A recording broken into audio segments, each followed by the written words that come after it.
아멘. 이번 주 우리는 메시지 9번에 왔습니다.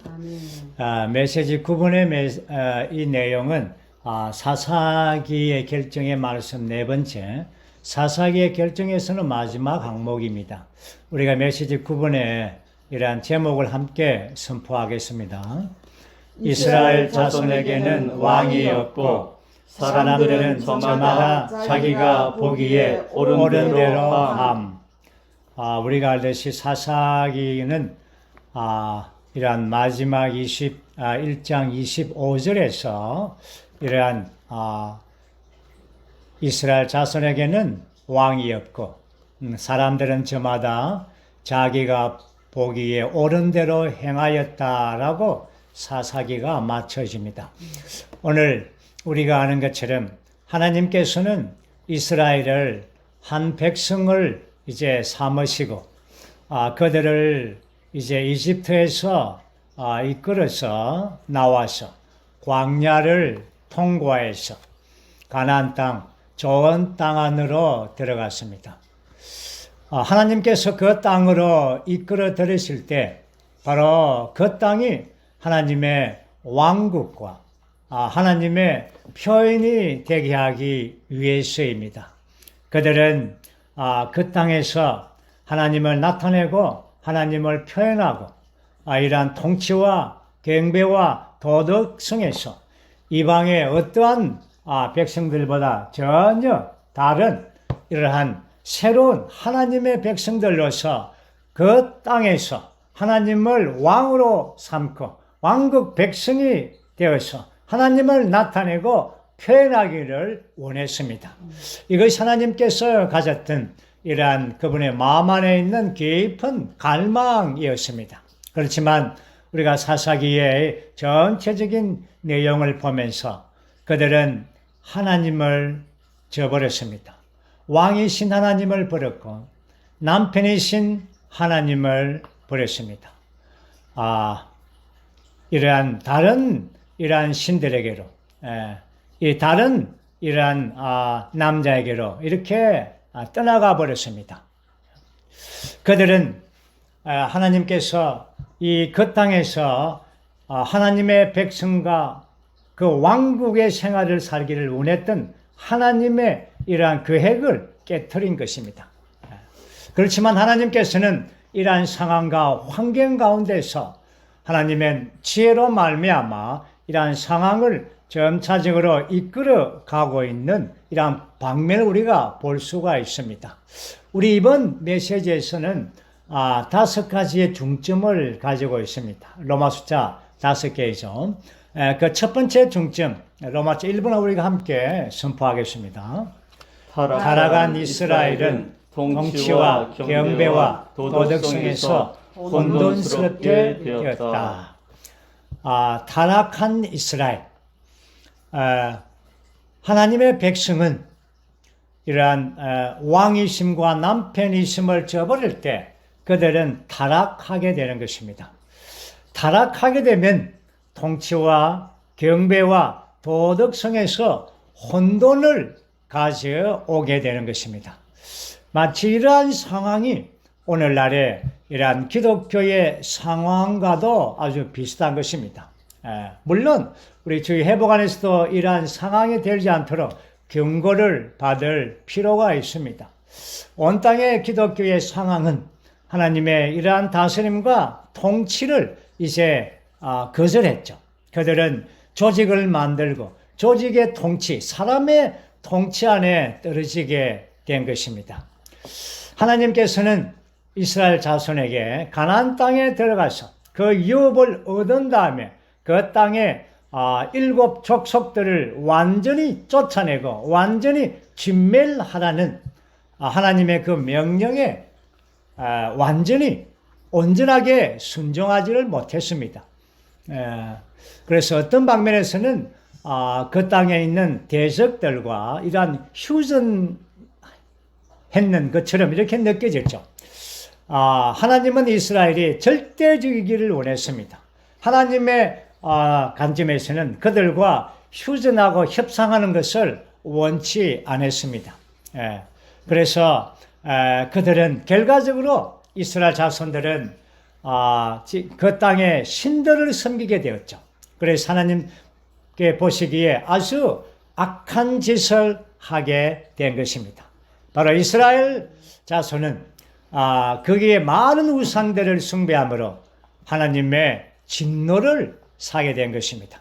그래서 하나님은 그들을 약탈자 손에 넘기시고 그들의 원수들의 손에 파섰습니다. 그들은 더 이상 원수들과 맞설 수가 없었죠. 그래서 싸우러 나갈 때마다 그들은 패배하게 된 것입니다. 이러한 사사기의 시대, 이 어두운 시대, 이스라엘 역사 가운데서 가장 어두운 시기, 즉 비극의 시기였습니다. 우리가 그렇지만 사사기가 지나서 이제 그 다음에 책인 룻기로 가게 되면 이러한 비극적인 어두운 시대 가운데서 이러한 생명의 노선이 있음을 볼 수가 있습니다. 이스라엘이 타락하고 패배했지만 그러나 하나님께서는 패배하지 않았습니다. 그 땅에서 보아스와 룻을 일으켰죠. 그래서 아주 그 가시밭의 한 송이의 그 백합화처럼 아름다운 이러한 하나님의 이러한 움직이심의 방면을 볼 수가 있습니다. 어쨌든 사사기는 이스라엘에 대한 이러한 우상숭배 그리고 구장의 그 내분 지파들 사이의 그 적대감과 싸움 그리고 음행과 불결함 잔인한 살인 온갖 행태의 악한 일이 거기에 자행되고 있었습니다. 이제 우리는 두 번째 항목을 보겠습니다. 로마서 2번이죠. 그 당시 이스라엘 가운데에는 왕이 없었다. 사람들은 저마다 자기가 보기에 옳은 대로 하였다. 여기에 이스라엘은 거기에 이스라엘의 왕은 하나님이십니다. 그러나 이스라엘은 그들에게 왕이 없다고 말했습니다. 다시 말해서 이스라엘은 하나님을 왕으로 인정하지를 않은 것입니다. 저마다 모든 사람들이 자기가 보기에 옳은 대로 자기의 소견대로 다 행했습니다. 여기에서 이스라엘 백성들이 그들 가운데 왕이 없었다라고 이 의미는 그들이 하나님을 저버렸습니다. 그분의 지위를, 왕에 대한 지위를 폐했습니다. 다시 말해서 하나님의 왕권을 인정하지 않은 것입니다. 그 당시에 성막은 실로에 있었죠. 거기에는 대제사장에게 우림과 둠빔이 있었지만 그러나 이스라엘 가운데는 통치나 행정이 없었습니다. 왜 그렇습니까? 이스라엘이 하나님을 저버리고 그들의 왕이신 하나님의 지위를 폐해버렸기 때문인 것입니다. 오늘 이러한 말씀을 우리가 들을 때에 이 말씀을 우리가 볼 때에 우리 안에 이러한 경고가 있습니다. 오늘 우리가 신약에 있지만 우리의 체험 안에서도 우리가 하나님을 우리의 왕으로 취하지 않을 때 우리는 정말 하나님을 저버리는 것입니다. 그럴 때는 하나님의 왕국이 우리 안에서 없어지는 것입니다. 하나님의 표현이 없게 되는 것입니다. 신약에 있는 우리들은 우리가 영 안에서 하나님의 왕국이 우리 안에 이렇게 설립되어 있습니다. 하나님의 왕국은 우리의 영 안에 이렇게 있습니다. 그렇지만 우리가 육체 안에 떨어지고 우리가 생각 안으로 떨어질 때 우리는 자기가 보기에 옳은 대로 행하게 되는 것입니다. 이것은 바로 우리의 체험 안에서 그리스도를 우리의 왕으로 취하지 않는다는 것입니다. 사사들이 사는 동안에 이스라엘에는 왕이 없었습니다. 그리고 그들은 자기가 보기에 옳은 대로 행한 그 결과가 무엇입니까? 그 결과는 이스라엘 전체가 부패하고 타락되고 완전히 이러한 부패 가운데 있게 된 것입니다. 우리가 아는 것처럼 아주 끔찍한 이러한 살인사건과 많은 이러한 음행과 이러한 것들이 이스라엘 가운데 있게 되었습니다. 그것은 바로 그 근원은 무엇입니까? 하나님을 왕으로 취하지 않은 것입니다. 우리가 이러한 상황을 볼 때에 우리가 주의 회복이 무엇입니까? 라고 말한다면 우리가 이 지점에서 주의 회복은 이러한 모든 이러한 왕이 없는 상태에서부터 그리스도를 왕으로 취하는 것입니다. 다시 말해서 사사기에 묘사된 그 불법에서부터 구출되고 하나님의 왕국에 하나님의 다스림 안에 살고 하나님의 뜻을 행하는 것이 바로 주의 회복인 것입니다. 오늘날 기독교는 이러한 위임을 아주 저버렸습니다. 실패했습니다. 그렇기 때문에 우리는 주의 회복 안에서 모든 불법과 모든 분열에서 우리가 구출되어서 우리는 왕이신 그리스도의 다스림 안에 들어오는 것입니다. 이것이 오늘날의 주의 회복의 필요인 것입니다. 이제 우리는 세 번째 항목을 보겠습니다. 로마서 3번이죠. 하나님은 영원하신 왕, 곧 영원토록 절대적인 권위를 가지시며 결코 변하지 않으시는 분이시다. 이제 우리는 신약의 바울의 서신에서 디모데전서 1장 17절 말씀 보면 영원하신 왕, 곧 썩지도 않으시고 보이지도 않으시는 유일하신 하나님께 존귀와 영광이 영원 무궁히 있으시기 바랍니다. 여기에서 우리의 하나님은 영원하신 하나님, 영원토록 절대적으로 권위를 가지시고 결코 변치 않으시는 하나님이신 것을 볼 수가 있습니다. 오늘날 그리스도는 우리의 왕이십니다. 하나님의 백성들을 목양하실 통치자로서 그분은 이 땅에 오셨습니다. 지금은 그분은 죽음과 부활과 성천을 통하여 그분은 보좌의 오른편에 앉으셔서 모든 왕들의 왕이시며 모든 주인들의 주님이 되셨습니다. 우리는 여기에서 우리가 한 가지 보는 것은 이 믿는 이와 제사의 이러한 생활에 대한 차이입니다. 우리는 그리스도인으로서 믿는 일의 생활을 하게 되고 또한 제사의 생활을 하게 됩니다. 우리가 아는 것은 우리가 그리스도인으로서 믿음을 통하여 그리스도를 믿을 때에 우리는 믿는 이가 되는 것입니다. 그렇지만 믿는 이로서 우리가 하나님의 다스림과 통치 안에 이렇게 사는 것은 또 다른 문제이죠. 그것은 바로 우리가 제사의 삶을 사는 것입니다. 주 예수님께서 마태복음 28장에서 나의 제사가 되어 주님은 우리 모두가 제사가 되기를 원하는 것입니다. 제사가 무엇입니까?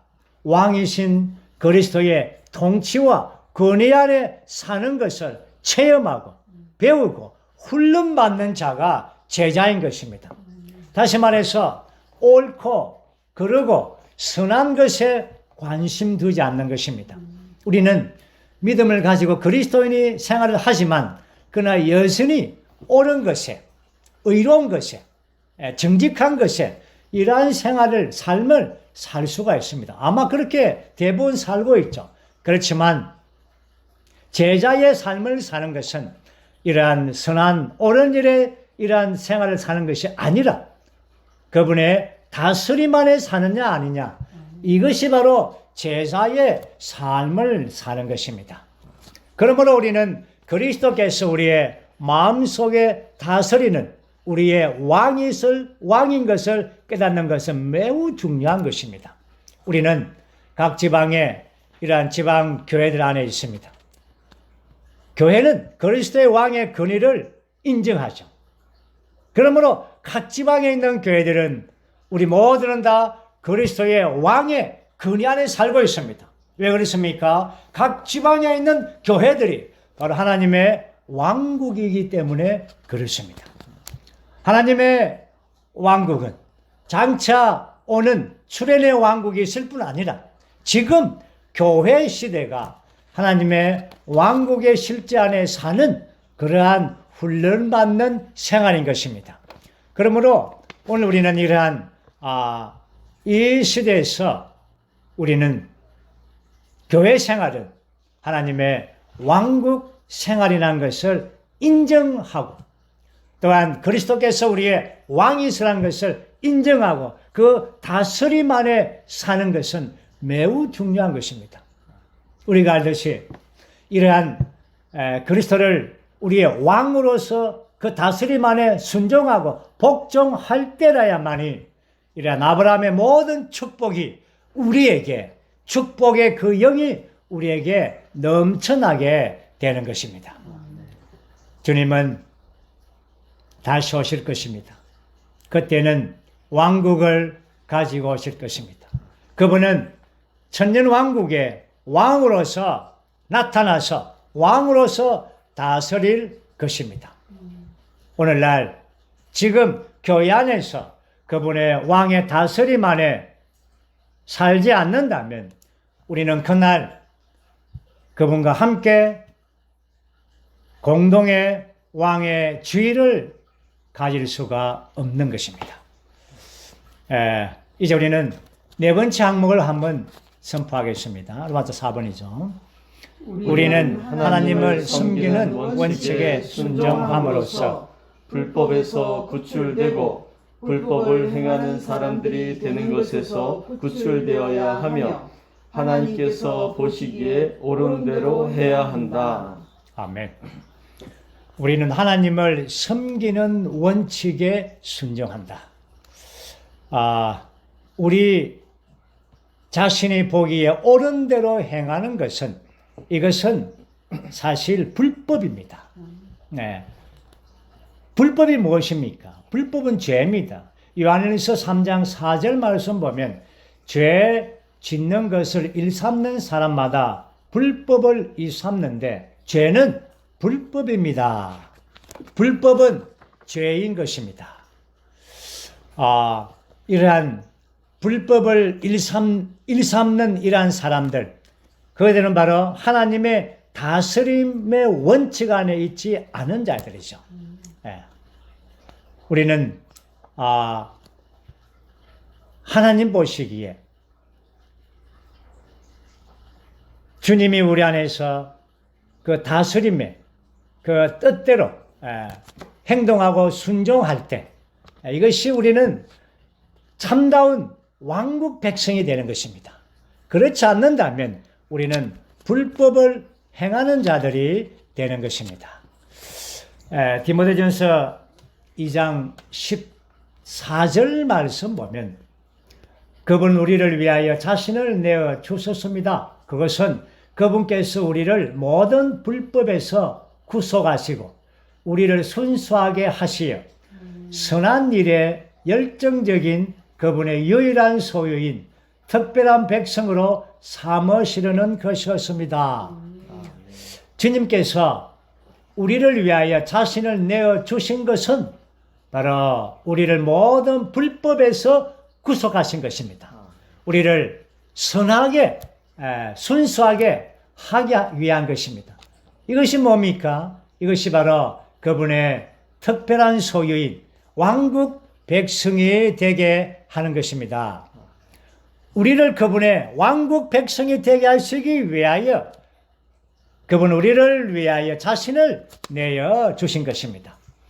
우리가 잘 아는 마태복음 7장 21절 말씀에서도 나에게 주님 주님 하는 사람이라고 다 천국에 들어가는 것이 아니고 다만 하늘에 계신 내 아버지의 뜻을 행하는 사람이라야 들어갑니다. 하나님의 뜻을 행하는 사람. 이것은 이 방면의 말씀을 볼 때에 하나님의 왕국에 들어가는 것은 신성한 생명의 출생으로 말미암은 것입니다. 그러나 천국에 들어가는 것은 신성한 생명의 생활로 말미암은 것입니다. 거기에 7장 23절 말씀에서도 이러한 불법에 관하여 말합니다. 나는 여러분을 도무지 알지 못합니다. 불법을 행하는 사람들이여 나에게서 떠나십시오. 여기서 불법을 행하는 자라고 주님은 말씀했습니다. 우수안에는 두 가지의 원칙이 있습니다. 하나님의 건의라는 원칙과 사탄의 반역이라는 원칙입니다. 우리는 한 면에서 하나님을 섬기면서 또 다른 방면에서 반역의 길을 갈 수가 없습니다. 우리는 반드시 불법의 원칙에서 돌이켜서, 다시 말해서 반역의 길에서 거절해서 이러한 하나님의 섬기는 원칙으로 들어와야 되는 것입니다. 하나님의 섬기는 원칙이라는 것은 바로 그분의 권위에 직접적으로 연관되어 있다는 것입니다.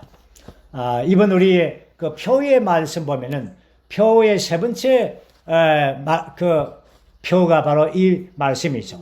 우리가 다 아는 것처럼 우리는 하나님을 섬기는 원칙에 순종함으로써 불법에서 그리고 불법을 행하는 사람들이 되는 것에서 구출되고 하나님 보시기에 옳은 대로 하며 옛 창조물 가운데 있는 사탄적인 혼돈을 정복하고 새 창조물을 위한 신성한 경륜을 수행해야 한다.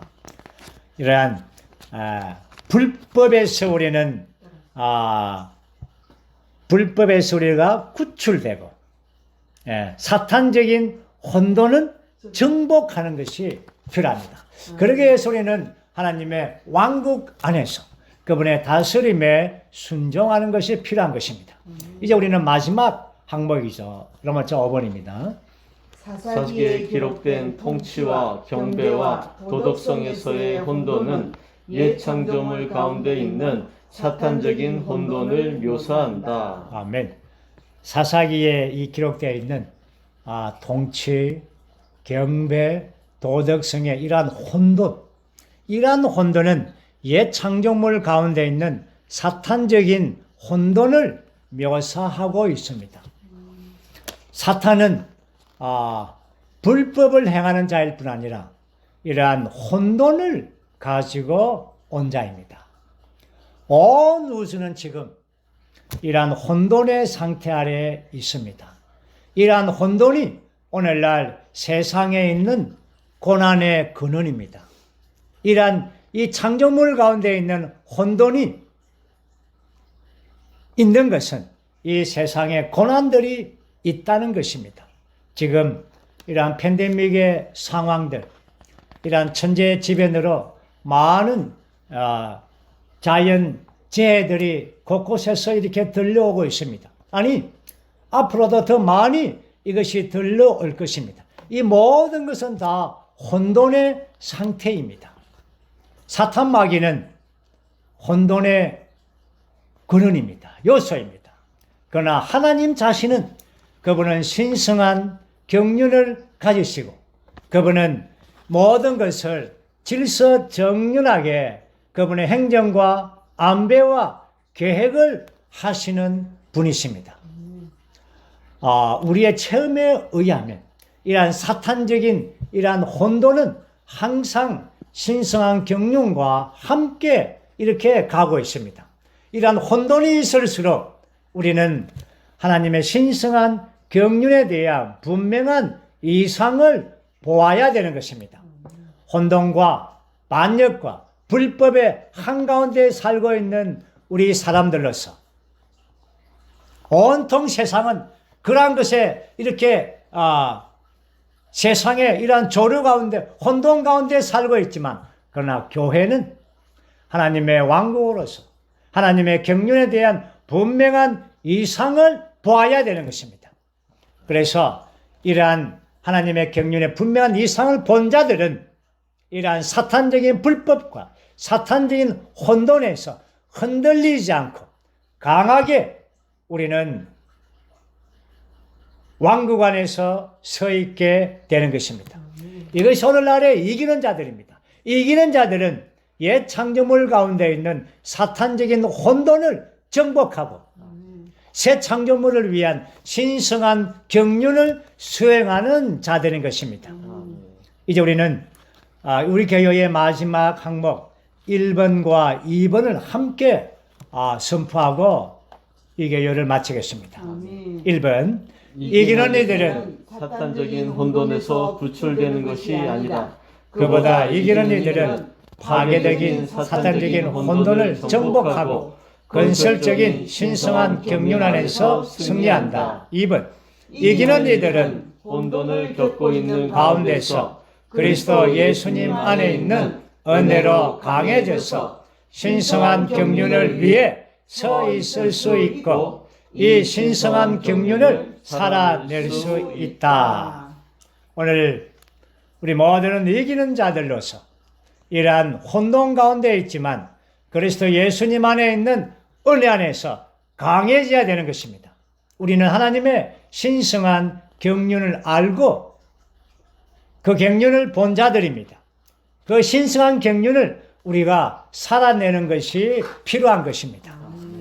이제 저는 사사기의 이 결정을 마치면서 제게 가장 인상 깊었던 한마디로서 결론으로 이 말씀을 드리고 마치겠습니다. 에드마 형제님께서 말씀하실 때에 이러한 사사기의 이러한 내용을 보면은 많은 이러한 기적과 능력이 있고 또한 부패와 실패가 이렇게 항상 이렇게 함께 있습니다. 그 기도원의 이러한 놀라운 성공이 있고 실패가 있고 또한 삼손의 이러한 기적적인 능력이 있고 완전한 패배가 있고 이러한 것을 볼 때에 우리는 이러한 사사기의 결론은 바로 우리는 매일매일 일상생활에서 그리스도를 왕으로 취하는 것입니다. 특별한 어떤 기적적일 때만 왕인 것이 아니라 우리는 매일매일 일상생활에서 그리스도를 왕으로 취해서 그리스도의 왕이신 그리스도의 다스림 안에 매일매일 매순간 이렇게 사는 것이 바로 사사기 안에서 우리가 내재적인 이러한 의미를 우리에게 주는 것입니다. 주님을 찬양합니다.